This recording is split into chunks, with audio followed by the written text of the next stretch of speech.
Хиляди старозагорци станаха част от тържественото отбелязване на националния празник на България 3 март. Празничната атмосфера се допълни и от огромните трибагреници, които покриха сградите на общината и на областна администрация.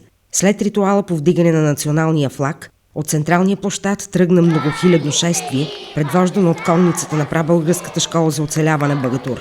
То премина по 3-километровия път поклон, заедно с 300-метровия национален флаг, носен от военнослужещи и граждани. Военният ритуал по поднасяне на венци и цветя се състоя на мемориалния комплекс Бранителите на Стара Загора.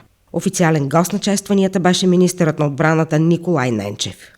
Благодаря на всички онези, които дойдоха и направиха днешния празник толкова високо събитие, което ние всички българи очакваме.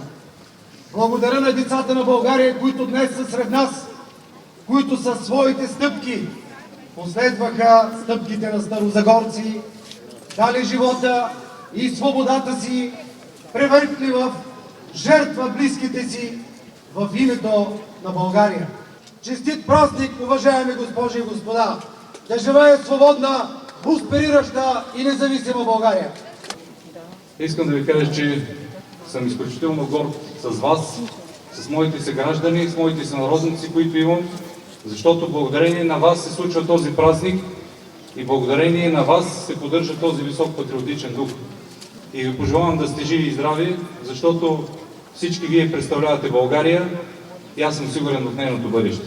300-метровият национален флаг обгърна паметника Светиня. Стара Загора се озвучи от хълма от родопски ансамбъл на Петър Янев.